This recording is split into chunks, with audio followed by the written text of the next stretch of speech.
السلام علیکم، خوش آمدید، صبح بخیر تمام دیکھنے والوں کو۔ پروگرام ہے گڈ مارننگ کراچی اور میں ہوں آپ کا میزبان محمد یاسر۔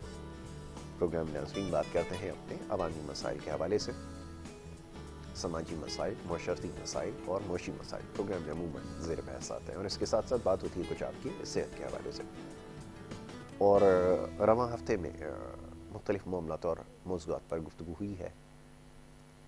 آج کوشش ہوگی کہ کچھ سیاسی معاملات ہیں اس کے اوپر پروگرام میں گفتگو کی جائے۔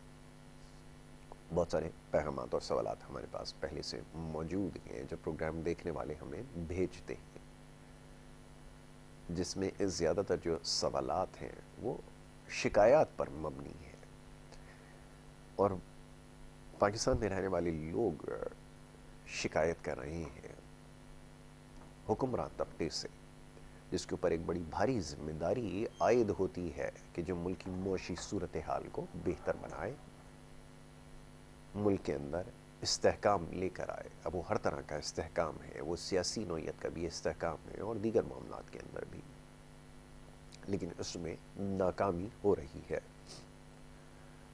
اور یہ جو بھی صورتحال ہے آج کل، جیسے چمگوئیاں ہو رہی ہیں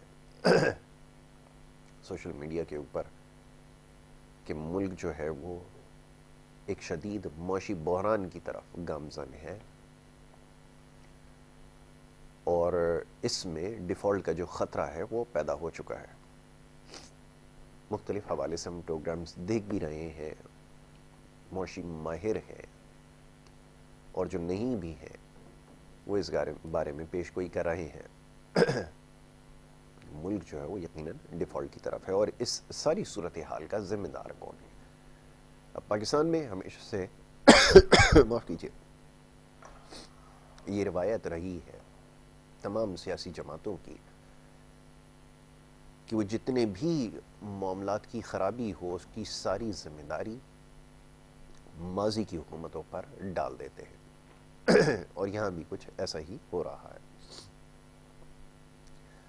تو بہرحال اس سے زیادہ اور کیا کہا جائے کہ یہ ہمارا وتیرہ ہے کہ ہمیشہ ہم اپنی خرابیوں کی ذمہ داری دوسروں کے اوپر عائد کرتے رہتے ہیں، اور ہم نہ جانے وہ کون سی ایسی چیز ہے جو درکار ہے ان معاملات کو درست کرنے کے لیے۔ بات ہو رہی ہے سیاسی استحکام کی، تو اس کو لانے کے لیے جو سب سے زیادہ اور اہم جزو ہے وہ یہ کہ جمہوریت جس کے نام پر یہ سب کچھ ہو رہا ہے معاف کیجیے، اس کو صحیح راستے پر رکھا جائے، جس کے لیے بظاہر لگتا یہ ہے کہ بھرپور کوششیں ہو رہی ہیں، لیکن کسی بھی قسم کی کامیابی ابھی تک نصیب نہیں ہوئی ہے۔ تو بہرحال یہ وہ معاملات ہیں جس کے اوپر گفتگو ہوگی، اور ساتھ ساتھ شب و روز آپ دیکھتے ہیں کہ ایک دوسرے کے اوپر الزامات عائد کیے جاتے ہیں مختلف حوالوں سے۔ وہ توشہ خانہ کا معاملہ ہو یا کوئی اور معاملہ ہو، اس کے اوپر سیاست ہو رہی ہے اور بھرپور سیاست ہو رہی ہے، اور لوگ حیران ہیں کہ جو لوگوں کے بنیادی مسائل ہیں ان کو حل کرنا تو درکنار، اس کے بارے میں بات ہی نہیں ہو رہی، بلکہ احتجاج کی بات ہو رہی ہے، عام انتخابات کی تاریخ کے حوالے سے بات ہو رہی ہے، توشہ خانہ اور نہ جانے اور ایسے کتنے معاملات ہیں جس کے اوپر گفتگو ہو رہی ہے۔ تو کب یہ تمام لوگ، تمام اسٹیک ہولڈرز، سیاستدان کب سنجیدگی کا مظاہرہ کریں گے؟ اور خدا نہ کرے اگر کوئی معاشی بحران اس سے زیادہ اور کیا ہو سکتا ہے، لیکن اگر ڈیفالٹ کی طرف چلے جاتے ہیں تو پھر ساری صورتحال کا ذمہ دار کون ہوگا، اور کون پھر آگے چل کر ان معاملات سے اس ملک کو نکالے گا؟ کیونکہ یہ جو حالیہ دنوں میں یا یہ گزشتہ سالوں میں جو کچھ ہوتا رہا ہے، کوئی ایسی امید نظر نہیں آتی، یا کوئی ایسا شخص نظر نہیں آتا، یا کوئی ایسی لیڈرشپ نہیں ہے جو تنہا ان تمام مسائل سے لوگوں کو نجات دلا سکے۔ بہرحال اس معاملے پر گفتگو کریں گے، معزز مہمان اسٹوڈیوز میں تشریف فرما ہے، ان کو خوش آمدید کہوں گا، اور اس کے بعد پھر آج گفتگو کا آغاز ہوگا اور اسی موضوع کے اوپر گفتگو ہوگی۔ سب سے پہلے جو ہمارے معزز مہمان ہیں رزاق باجوہ صاحب، پاکستان پیپلز پارٹی سے آپ کا تعلق ہے، آج ہمارے مہمان ہیں، انہیں میں خوش آمدید کہوں گا۔ بہت شکریہ باجوہ صاحب پروگرام میں وقت دینے کے لیے۔ دوسرے ہمارے مہمان تجزیہ کار ہیں سینئر انور خورشید صاحب، آپ ہمارے پروگرامز میں انہیں دیکھتے ہیں، آج ایک دفعہ پھر مدعو کا رکھا ہے، انہیں میں خوش آمدید کہوں گا۔ بہت شکریہ انور بھائی پروگرام میں وقت دینے کے لیے۔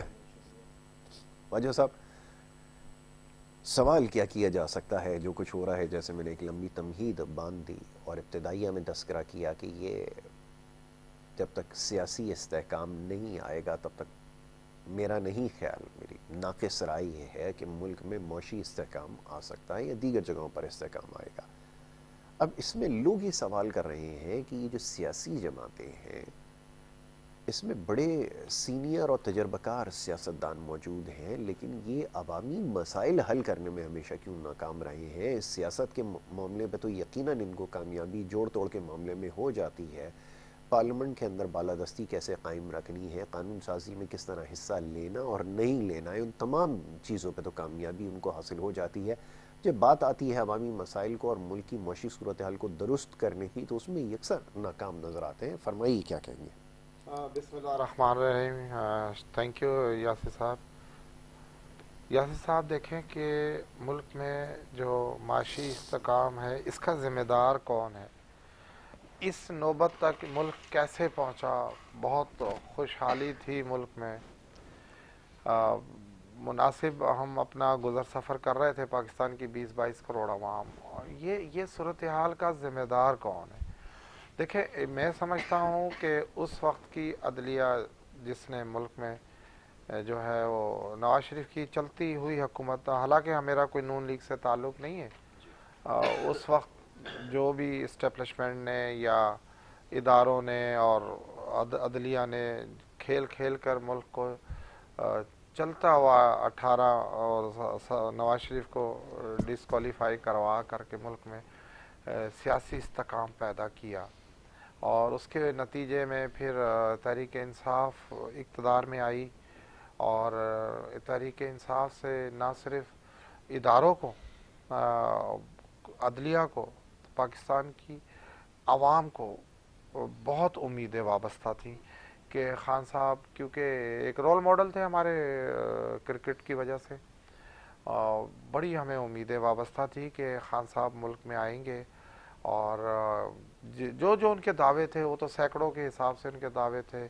ایک تعلیم، ایک نصاب اور ہیلتھ پر اور ایجوکیشن پہ، بے روزگاری پر ان کی جو باتیں تھیں، بے گھروں کو گھر دینے پر، وہ ہم ساری پوری قوم ان کی باتوں میں لگ گئے، اور ہم نے کہا کہ نہیں یار ان کا ساتھ دینا چاہیے اور ہمارا پاکستان تاکہ آگے ترقی کر سکے۔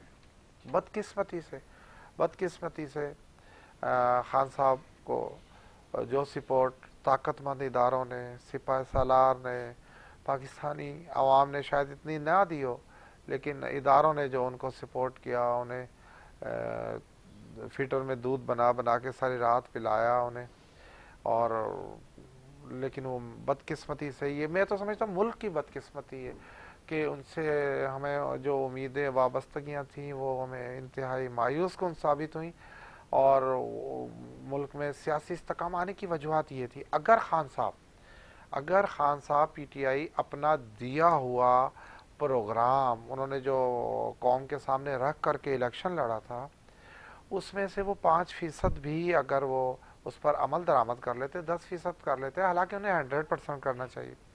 سیاسی جماعتیں آتی ہیں اپنی منشور اور پروگرام سے ہیں، اور جب اللہ پاک انہیں اقتدار دیتا ہے تو پھر انہیں اس پر ایپلیمنٹ کروانا پڑتا ہے اور کرنا پڑتا ہے۔ لیکن خان صاحب نے جو ہے وہ سارا اپنا پروگرام ڈسٹ بین میں ڈال دیا، اور وہ روایتی سیاستدان ثابت ہوئے، اور انہوں نے جو جن لوگوں کو آج برا کہہ رہے ہیں یا وہ پہلے برا کہتے تھے، ایک وقت تھا کہ وہ ان کے بہت قریب تھے اور انہیں بہت خوبصورت لگتے تھے، بہت اچھے لگتے تھے۔ یہ اصل ہمارے ملک میں سیاسی استحکام آنے کی وجوہات یہ کہ ہم یہ قوم بڑی مظلوم قوم ہے، 22 کروڑ عوام، میں سمجھتا ہوں اچھا ہے بھی بڑی تھک بھی چکی ہے، بہت متوسط طبقے بھی بہت زیادہ ہمارے، دیکھیں ہمارے یہاں پہلے 3 طبقات تھے، اب 2 طبقات رہ گئے، اپر اور لو ختم، اور جو ایک درمیانہ جسے ہم کہتے تھے ایک سفید پوش طبقہ، وہ بالکل 0/0 ہو گیا۔ خان صاحب کے 3.5 سالہ اقتدار نے جب مایوس کیا، اس کی وجہ خالی قوم کو نقصان نہیں ہوا، ملک کو نقصان ہونے جا رہا تھا، ملک ڈیفالٹر ہونے جا رہا تھا۔ جو دنیا بھر میں جو ایک ہمارے معاہدے ہوئے تھے لین دین کے، پاکستان ظاہر ہے ایک کنٹری ہے، ملک ہے، تو وہ سارے کے سارے ہم لوگ جو ہے ڈیفالٹر ہونے جا رہے تھے، اور ملک میں مہنگائی کا بھی ایک طوفان کھڑا ہوا تھا اور ایک جھوٹ کا بھی طوفان کھڑا ہوا تھا. میں سمجھتا ہوں، اور اس وقت جو موجودہ گورنمنٹ ہے، میں سمجھتا ہوں یہ تو ایک قومی حکومت ہے. پاکستان کی 13 سے کے قریب جماعتیں اس میں شامل ہیں، سوائے 2 جماعتوں کے، ایک تحریک انصاف اور ایک جماعت اسلامی اقتدار میں نہیں ہے. باقاعدہ ساری جماعتیں اقتدار میں ہیں، اقتدار میں بھی ہیں اور ملک کی بھاگ دوڑ میں بھی وہ اپنا حصہ.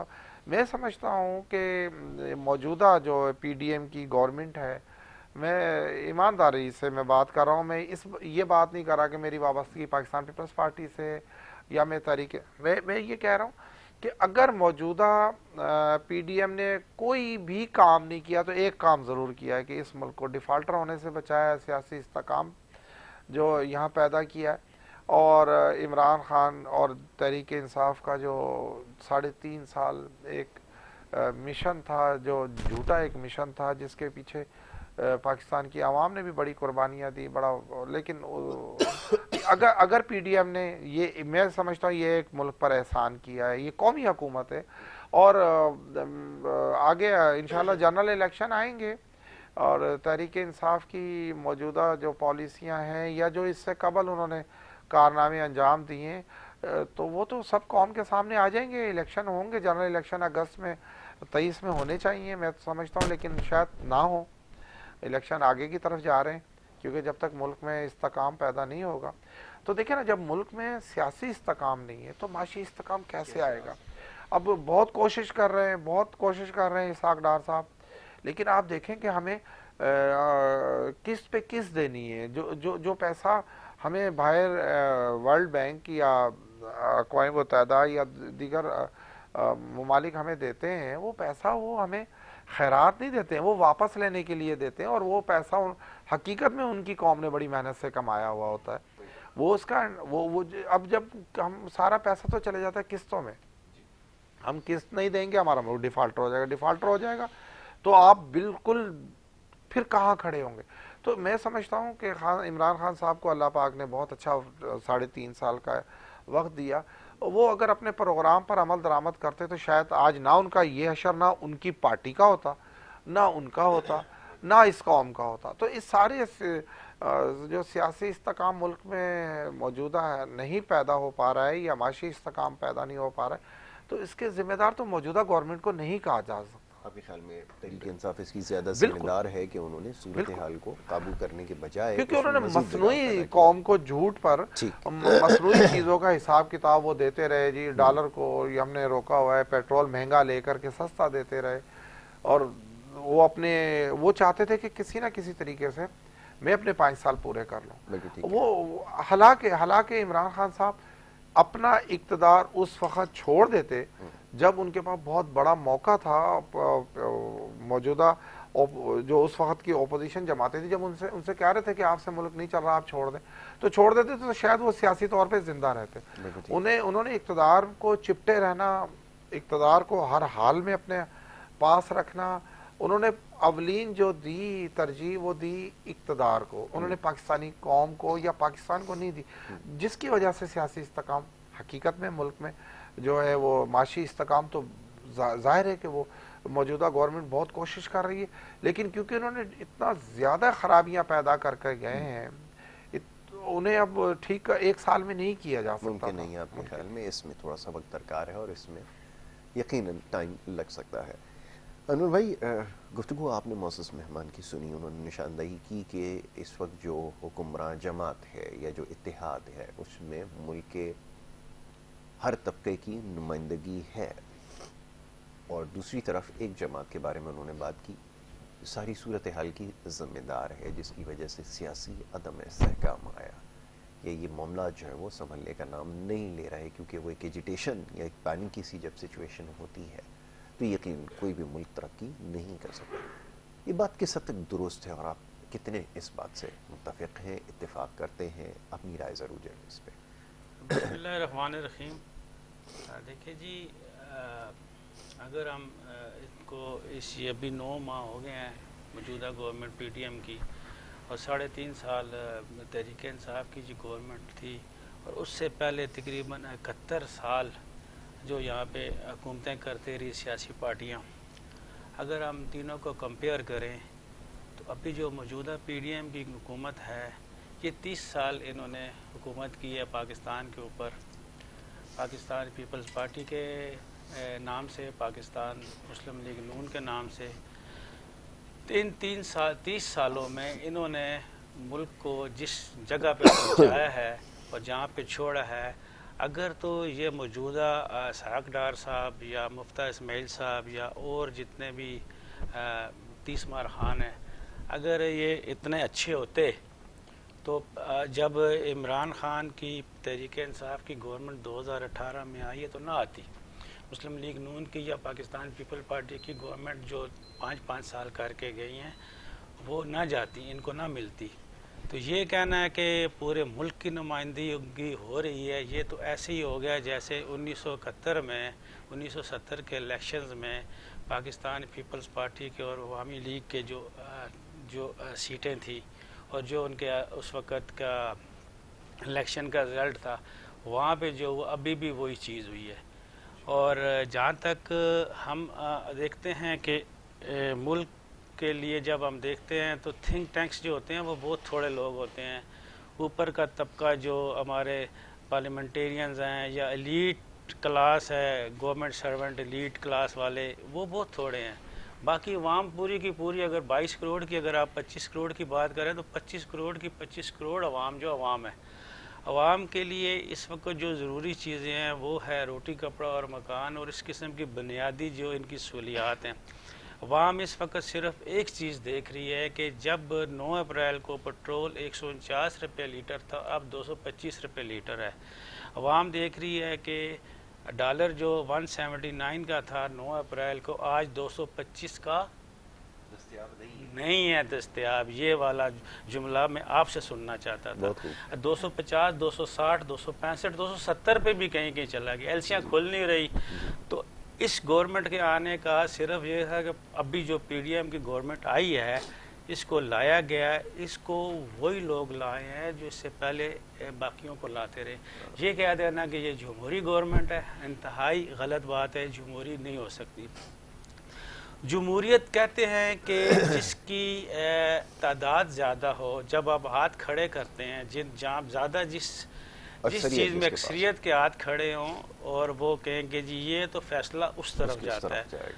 نیشنل اسمبلی کے حساب سے دیکھے جائے تو پاکستان تحریک انصاف کی 155 سیٹیں ہیں، جبکہ پاکستان مسلم لیگ کی شاید 84 ہیں، جو اس وقت کے سینیریو کی بات کر رہا ہوں۔ اور پاکستان پیپلز پارٹی تو کہیں کھڑی نہیں، 50 کے پتہ نہیں کتنی ہیں۔ اسی طرح پورے ملک کو دیکھا جائے تو اس وقت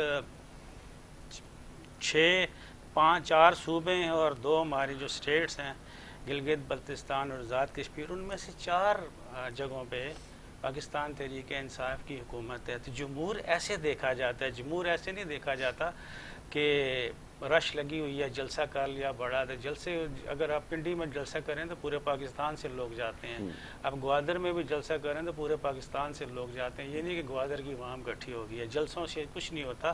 وہ جو ووٹ ہوتی ہے، وہ کہتے ہیں نا پشتو میں دا گز دا میدان دے، وہ جو سامنے جو چیز آتی ہے اس کا پتہ چلتا ہے۔ تو لہٰذا میں سمجھتا ہوں یہ شاید جملہ اب تک کسی نے استعمال ہی نہیں کیا، یہ شب خون مارا گیا 9 اپریل کو۔ اچھا۔ اور جیسا کہ بھائی صاحب نے عدالتوں کا ذکر کیا تھا، تو عدالتوں کے ذریعے یا جس کے بھی ذریعے یہ شب خون مارا گیا ہے، تو یہ ملک کو ایک دلدل کی طرف دھکیلا گیا ہے اور ملک جو ہے وہ اپنی بربادی کی طرف مزید جا رہا ہے۔ اب دیکھیں کہ سننے میں آ رہا ہے، ابھی میں نے رزاق بھائی کے بھی منہ سے یہ سنا ہے کہ جی 2023 کے اگست میں الیکشن شاید نہ ہو۔ اگر 2023 کے اگست میں الیکشن نہیں ہوتے، 5 سال یہ والی جو گورنمنٹ ہے اپنا ٹرنیور پورا کرتی ہے 14 اگست کو شاید، تو اس کا کیا مطلب، اس کو کیا کہیں گے ہم؟ اس کا مطلب یہ تو یہ ہے کہ جس کی لاٹھی اس کی بھینس، یہ وہ والی بات ہو جائے گی۔ پھر جمہوریت کہاں گئی؟ پھر اس وقت جمہوریت کہاں گئی؟ تو یہ جمہوریت کے چیمپئن ہیں، سب لوگ جھوٹے ہیں، فریبی ہیں۔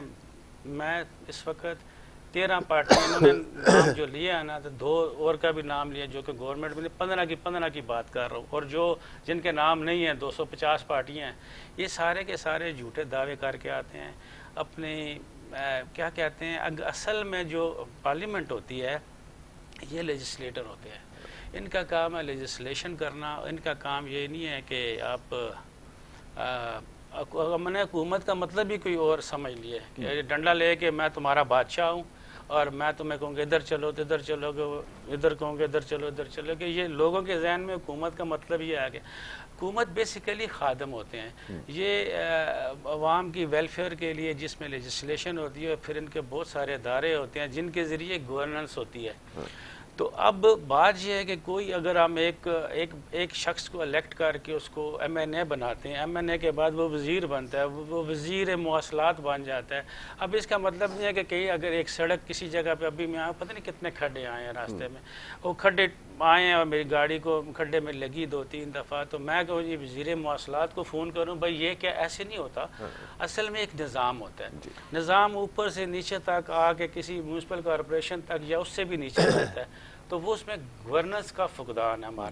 ہمارے ہاں گورننس کا فقدان ہمیشہ رہا ہے. وہ پاکستان تحریک انصاف کا پہلے نام لیتا ہوں، پاکستان تحریک انصاف کی گورنمنٹ ہو، پاکستان مسلم لیگ نواز کی گورنمنٹ 5 سال والی ہو، یا پاکستان پیپلز پارٹی کی حکومت ہو، یا اس سے پہلے جتنی حکومتیں گزر چکی ہیں 1947 سے، ہمارے ہاں گورننس کا فقدان رہا ہے. بیڈ گورننس رہی ہے ہمیشہ سے، اور گڈ گورننس کے بارے میں کسی نے بات ہی نہیں کی کہ ہم گورننس کو کیسے ہم گڈ گورننس کی طرف جائیں، کس لیول سے ہم کہاں سے شروع کریں. طریقہ کار نہیں ہے، کوئی کرائیٹیریا نہیں ہے. کوئی ہمارے سیاست جان جو M N A M P A بنتے ہیں ان کے لیے کوئی کوالیفیکیشن ہی نہیں ہے، پیرامیٹر بھی کوئی نہیں ہے، کوئی پیرامیٹر نہیں ہے. کیا کہتے ہیں کہ جی جو be A pass who, be A پاس تو ایک کلرک بھی ہوتا ہے، بی اے پاس تو کلرک سے نیچے چپڑاسی بھی ہوتا ہے، بی اے پاس چپڑاسی نیچے سوپر بھی ہے، B A pass M A pass super میں نے دیکھے ہیں. تو B A pass is no criteria.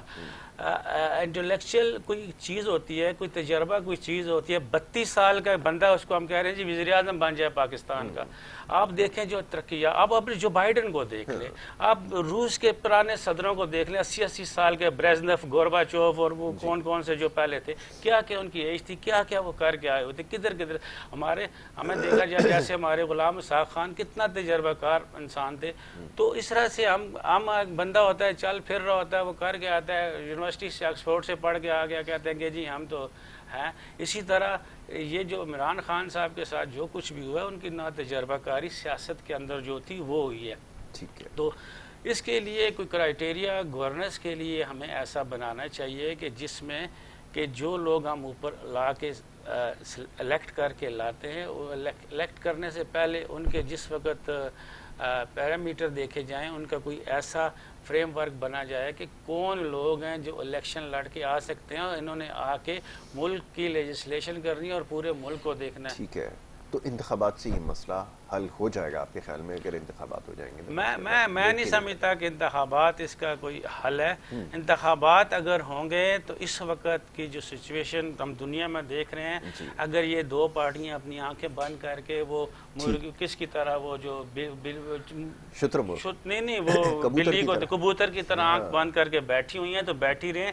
اگر الیکشن ہوتے ہیں تو پاکستان تحریک انصاف کے وہ جو ووٹرز ہیں وہ بہت زیادہ ہیں، اور اس میں پاکستان تحریک انصاف ون کر کے آئے گی. اس لیے تو کہہ رہے ہیں نا کہ اگست میں الیکشن نہیں ہونے جائے گا. ٹھیک ہے.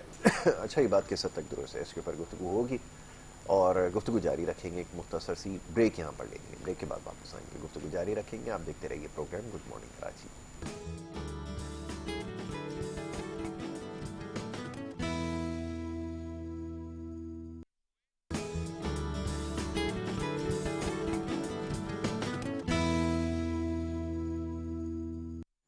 پروگرام میں آپ کو ایک دفعہ پھر خوش آمدید کہیں گے. بریک پہ جانے سے پہلے گفتگو کا سلسلہ جاری تھا. بات ہو رہی تھی ملکی سیاسی صورتحال کے حوالے سے. معزز مہمان تشریف فرمائے، ان سے ہم گفتگو کر رہے تھے. باجوہ صاحب بڑی تفصیل سے گفتگو انور صاحب نے کی ہے اور ساری صورتحال کی ذمہ داری جو ہے وہ تمام سیاسی جماعتوں پر بھی ڈالی ہے.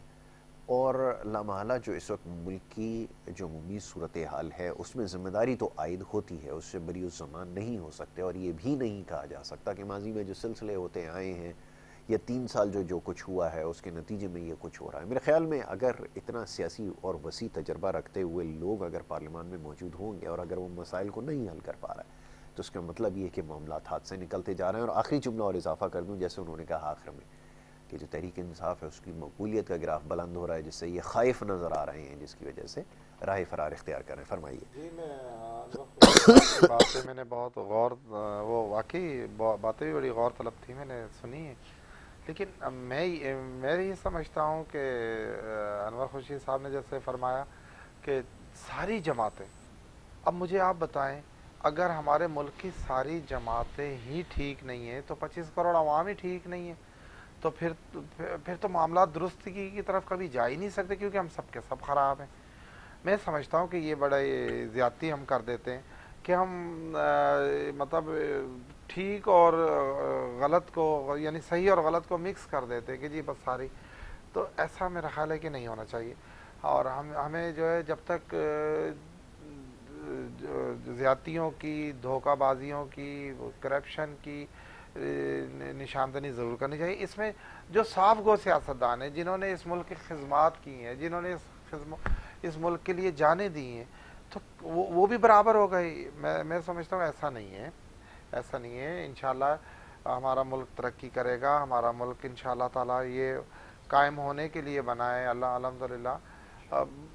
ضرور سیاستدانوں کی بھی غلطیاں ہیں، اور اس میں دیکھیں نا 70 سال کی عمر میں یا 75 سال کی عمر میں 50% تو ہمارے سپاہ سالاروں نے بھی لیا ہے.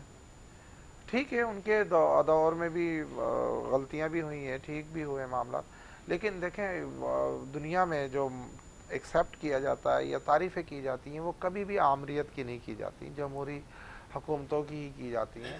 اب اس سے خوبصورت اور دور کیا تھا کہ بھٹو صاحب جب پرائم منسٹر بنے اس ملک کے، انہوں نے اس ملک میں آپ دیکھیں کہ کتنے بڑے کارنامے انجام دیے ہیں. تو یہ تو آپ اگر ہم اس دور کو بھی موجودہ دور کے برابر لا کے کھڑا کر دیں، میرے خیال زیادتی ہوگی. جس طرح بھٹو صاحب کا سب سے بڑا کارن آپ دیکھیں کہ ملک کو ایٹمی طاقت عطا کی انہوں نے اپنی، اور پھر قادیانی والا معاملہ ہے اور دیگر بہت سارے معاملات ہیں اس ملک کے جو ان کے دور میں ہوئے، جو پاکستان کی تاریخ کا حصہ بن گئے. یہ کسی اور سیاست 3.5 سال ابھی اقتدار میں رہی پی ٹی آئی، کوئی نام لینے کے لیے، کوئی کارنامہ بتانے کے لیے خان صاحب فلاں چور فلاں چور فلاں چور فلاں چور. ٹھیک ہے وہ بہت پاپولر اپنے آپ کو کہتے تھے، لیکن اب ایسا نہیں. اگر وہ اتنے ہی پاپولر تھے 2018 میں تو سپاہ سالار کی انگلی کیوں پکڑی؟ وہ تو تا حیات کہہ رہے تھے. یہ تو سپاہ سالار نے، باجوہ صاحب نے اپنی جب وہ ریٹائرمنٹ سے پہلے ہی بتا دیا کہ یہ تو تا حیات مجھے چیف آف آرمی اسٹاف کا. یعنی آپ دیکھیں نا کہ اب وہ اگر وہ اتنے ہی پاپولر تھے تو انہیں کیا ضرورت تھی ساری پارٹیوں، دوسری پارٹیوں سے جو بندے کو یہ لیتے تھے، انہیں ایم این اے کا ٹکٹ دینے کی آفر کرتے تھے، منسٹریوں کی آفر کرتے تھے. آپ تحریک انصاف کی کیبنٹ اٹھا کے دیکھیں کہ تحریک انصاف کے فاؤنڈر ممبر اور ایم این ایز کتنے تھے اس میں، اور جو دوسری جماعتوں سے آئے ہوئے لوگ کتنے تھے. میرا خیال ہے کہ اکثریت دوسری جماعتوں سے آنے والے لوگوں کی تھی. تو ایسا نہیں ہے. خان صاحب نے جو اپنے اقتدار کو طول دینے کے لیے جو ایگریمنٹس کیے تھے وہ انہیں لے ڈوبے اور وہ اپنے پروگرام کو امپلیمنٹ نہیں کر سکے.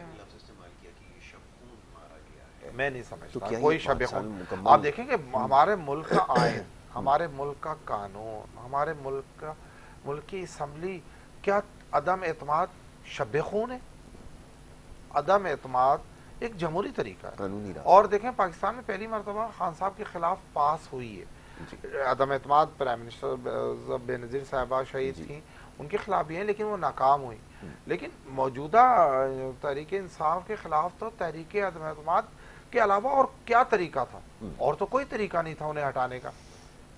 بالکل ٹھیک. اور انہوں جمہوری طریقے سے انہیں ہٹایا گیا، اور انہیں ہٹانے کی جو بنیاد بنی تھی، جو وجہ بنی تھی، وہ تو تاحال قائم ہے، بلکہ صورتحال تو اس سے زیادہ خراب ہو چکی ہے. یاسر بھائی اگر یہ 1.5 سال مکمل مزید تو کیا اخلاقی جواز نہیں بنتا کہ خود سے حکومت ختم کر کے عام انتخابات کا اعلان کیا جائے؟ کیونکہ یہ تو ذمہ داری لی گئی تھی. یہ مطالبہ تو پاکستان پیپلز پارٹی اور ہماری اتحادی جماعتیں کرتی تھیں. 159 روپے کا اگر آپ کو پیٹرول مل رہا تھا تو اگر وہ 200 سے اس کا خمیزہ کیا بھگت رہے ہیں یاسر بھائی، یاسر صاحب، کہ یہ ملک یہ اسی کا خمیزہ آپ نے یہ تو عرب کہہ رہا تھا کہ ہم سے بھی سستا پیٹرول بیچ رہے ہیں کیونکہ انہیں تو اپنے ٹائم پورا ایسے ملک نہیں چلتے. دیکھیں پولیٹیکل گمک تھا, ایک نظر کا دھوکہ تھا جو وہ میں سمجھتا ہوں کہ خان صاحب یہ ڈر کے مارے انہوں نے اس وقت اس پیٹرول کو کنٹرول کرنے کی کوشش کی, اور کہ اپوزیشن جماعتیں ہماری پاکستان پیپلز پارٹی سمیت ساری جماعتیں روڈوں پر تھیں کہ مہنگائی بہت زیادہ تھی,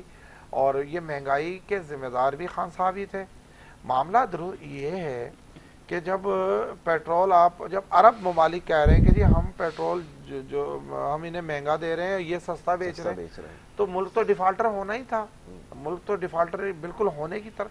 یہ موجودہ جماعتوں نے تو یہ اقتدار, میں سمجھتا ہوں کہ یہ اقتدار لے کر کے اس ملک کو بچایا ہے. یہ انہیں یہ شب خون کیسے ہو سکے؟ اس کے علاوہ ہمارے پاس کیا طریقہ راستہ نہیں تھا آپ کے خیال میں؟ اگر اس میں فوج مداخلات کرتی, جنرل باجوہ صاحب اس وقت کے چیف آف آرمی اسٹاف تھے, وہ مداخلات کرتے تو کہتے کہ جی ملک میں جمہوری حکومت کو فوج نے ہٹا دیا. فوج نے بنا دیا تھا, انہیں ہٹایا نہیں ہے. ہٹایا ان کے اپنے کرتوتوں نے, اور پی ڈی ایم نے ہٹایا ہے, پاکستان پیپلز پارٹی نے ہٹایا ہے, اور اس کا یہی ایک طریقہ ہے, اور یہی پوری دنیا میں راج ہے. اسی طریقے سے اقتدار ملتا بھی اور ہٹایا بھی جاتا ہے. اسے شب خون کہنا میں سمجھتا ہوں کہ یہ بڑی زیادتی ہے. شب خون مارنا جو ہے وہ لفظ استعمال کرنا غیر مناسب اس لیے ہے کہ وہ تو جب ہمارے یہاں روایت غیر جمہوری طریقہ ڈکٹیٹر جب آ کر جو جمہوری حکومت کا تختہ الٹتا ہے اس کو شب خون مارنا کہا جا سکتا ہے, لیکن آئینی طریقہ اختیار کیا گیا اور ناگزیر ہو گیا تھا. کہنے کا مقصد یہ ہے کہ جو صورتحال ہے گو کہ اس وقت بھی کوئی اتنی اچھی نہیں ہے, لیکن اس وقت بہت زیادہ خراب نظر آ رہی تھی, جس کے تحت یہ انتہائی قدم جو ہے وہ اٹھایا گیا. اور جہاں پہ جمہوریت ہے, جمہوری نظام رائج ہیں, وہاں یہ چیزیں ہوتی رہتی ہیں. حکومتوں کو آنا اور جانا ایک حصہ ہے. یہ پڑوسی ملکوں میں اس کو نہیں کہوں گا. برطانیہ کے اندر جو کچھ ہوا آپ نے دیکھا, وزرائے اعظم آتے جاتے رہے, اور یہ بڑی نارمل حالیہ پرائم منسٹر نے کتنی جلدی جو اپنا کام ٹھیک طرح سے نہیں کر پائے, پارلیمنٹ نے ان کے خلاف ووٹ دیا اور ان کو ہٹا دیا گیا. تو یہ اگر پاکستان میں ہو گیا تو اس کو شب خون مارنا, اور پھر یہ کہ جس طرح کا تاثر دیا جا رہا ہے, اور پھر یہ کہ جو معاملات اب سامنے آ رہے ہیں, اگر آپ نے اپنا ایجنڈا یہی بنانا تھا کہ دوسروں کو چور ثابت کرنا ہے, جس کے لیے تمام تر تو کوششیں اپنا دامن تو صاف رکھتے ہیں, تو اب صورتحال کا تو آپ کو خود سامنا کرنا پڑ رہا ہے. ان سے زیادہ کیسز تو اب آپ کے نظر آ رہے ہیں. وہ جو معاملہ جن کے اوپر آپ نے ان کو چور ڈکلیئر کیا تھا, وہ تو سارے کے سارے بلکہ اس سے بھی زیادہ آپ کے خلاف آ گئے ہیں, اور آپ اس میں ثابت بھی ہوتے جا رہے ہیں. فرمائیے اس کے بارے میں کیا کہیں گے؟ یہ جو آپ نے آخری باتیں کی ہیں نا کہ چور ڈکلیئر ہو رہے ہیں, اور میں نے پہلے کہہ دیا, ہم نے ساری سیاسی جماعتوں کے بارے میں ایک ہی بات کی ہے. اور مجھے یہ بتائیں, آپ نے ابھی یو کے کی بات کیا کہ کیا یو کے میں کتنے لوگوں کو مانچسٹر ہاؤس میں بند کر کے 20-20 کروڑ روپے دیے گئے؟ خرید و فروخت, تو کیا یہ جمہوریت نہیں ملی ہے. مجھے یہ بتائیں یہ رشوت کو آپ جو روزانہ روڈوں پہ دیکھیں, جو پولیس والے پیسے لیتے ہیں, کتنی لکھت پڑھت ہوتی ہے. یہ بات تو صحیح ہے. یہ فراڈ میں, جھوٹ میں, کرپشن میں کتنی لکھت پڑھت ہوتی ہے. مجھے یہ بتائیں جو پاکستان پیپلز پارٹی کے حکومت سندھ کے اندر ہے, M6 موٹر وے پہ ابھی 2 ارب 37 کروڑ روپیہ جس ڈی سی صاحب نشیر و فروز مٹیاری والے کے گھر سے برآمد ہوا, اور اس نے کہا باقی میں 2.5 ارب کا بتاتا ہوں کدھر ہے. اس کی لکھت پڑھت کدھر ہے؟ نہیں, اس کی تو سارے وہ تو ہوگی جانچ ہوگی, لکھت پڑھت کدھر ہے. اس نے تو خود اس کے برآمد ہوئے ہیں نا پیسے. اب نور عالم کے جا کے پشاور میں جا کے اس کے گھر میں جا کے اپنے پیسے نکالنے ہیں, وہ 20 کروڑ روپیہ. آپ کے جو تھیلے جا رہے تھے, کون سا ہوٹل ہے سامنے, میریٹ وہ والا ہالیڈے ہے نا, کون سا ہے, میریٹ ہے وہ جو صدر اسلام آباد والا, اس میں جو وہ چیزیں چل رہی تھی. تو ساری چیزیں انسان جتنی بھی ہے نا, یہ اگر کوئی اپنے ضمیر کے ہاتھوں آ کر حق کے ساتھ کھڑا ہوتا ہے, کیا اس نے پیسے لیے؟ یہ کون سا ضمیر ہے کہ جو آ کے چوروں ڈاکوؤں, جن کو کہتے ہیں ہم چور ہیں, یہ ڈاکو ہیں, یہ لوٹ کے لے گئے, ان کے ساتھ آگے کھڑے ہو رہے ہیں آپ. نہیں, لوٹ کے کون نہیں لے گیا, یہ تو پہلے بتائیں نا. ایم کیو ایم کے جو خالد مقبول صدیقی تھے, وہ کہتے ہیں کہ جی ہمیں تو فون آیا نہیں اس لیے ہم ادھر ہو گئے. یہ ان کے الفاظ ہیں نا, میرے الفاظ تو نہیں ہے نا کہ جی ہمیں فون نہیں آیا ہم ادھر ہو گئے. یہ فونوں پہ ادھر جانے والے درجہ چودھری پرویز الہی کو دیکھیں, ابھی آدھے ادھر آدھے رہے, کیا کرتے ہیں, یہ گناہگار ہیں, عوام کے گناہگار ہیں. یہ سیاست دان سارے کے سارے عوام کے گناہگار ہیں, ٹھیک ہے نا. یہ گناہ کرتے ہیں, یہ گناہ کرنے کے لیے, کرپشن کرنے کے لیے یہ ووٹیں لیتے ہیں. ووٹ پاکستان کے عوام کس کو دے, کس کو ووٹ آپشن دیں؟ نہیں ہے. یہ کہ سپہ سالار کو ووٹ دیں گے یا چیف جسٹس آف پاکستان کو ووٹ دیں گے؟ انہوں نے سیاست کے جو بھی کھڑا ہوگا اس کو انہوں اسی نے کو ووٹ دینا. منتخب کرنا. اور یہ سارے بیچارے معصوم ہیں. یہ تو ہمیشہ ایسے کہتے ہیں کہ جی ہمارا کوئی بھلا ہوگا ہم ووٹ دے دیں. ان کو کیا پتا کیا بھلا ہوگا. آپ سندھ کے اندر سیلاب کی صورتحال دیکھیں, لوگوں کو دیکھیں, سردیاں آ گئی ہیں, لوگوں کو پہننے کے کپڑے نہیں ہیں, لوگوں کی رضائیاں نہیں. وہ پیسہ کدھر گیا؟ آپ کے پرائم منسٹر کے اوپر جا کے ادھر سے کہہ رہے ہیں قطر جا رہا ہوں, ادھر سے جا رہے ہیں یو کے جا رہے ہیں, یو کے میں جا کے ڈاکوں میں جا کے پیسے دے کے جان چھڑا رہے ہیں. یہ سب پیسہ کھانے کے لیے آتے ہیں سیاستدان. سب نے یہی کیا. ہم لوگ کیا کریں؟ ابھی مجھے ووٹ ڈالنا ہے, میں کس کو ڈالوں؟ میں کس کو ڈالوں گا؟ میں ووٹ کسی کو تو ڈالنا ہے. بالکل ٹھیک ہے. تو میں چینی چینی مونی مو کر کے ووٹ لگا دوں. پھر کیا کریں؟ اس کا حل بتائیں انور صاحب. گورننس کی طرف کو بہتر بنایا جائے. ٹھیک ہے باجو صاحب, میں آپ کا بڑا شکر گزار ہوں, مشکور ہوں ممنون, آپ نے پروگرام میں وقت دیا. انور خورشید صاحب آپ کا بڑا شکر گزار, پروگرام میں آپ نے وقت دیا. شامل گفتگو رائے ناظرین حالات حاضرہ کے بعد پروگرام کے آغاز میں تھوڑی سی گفتگو ہوئی, اس کے بعد آپ کی صحت کے حوالے سے پروگرام میں گفتگو ہونا باقی ہے, لیکن اس سے پہلے ایک درمیان میں وقفہ لینا ضروری ہے. ایک وقفے کے بعد دوبارہ حاضر ہوں گے. اپنا پروگرام دیکھتے رہیے. Good morning Karachi.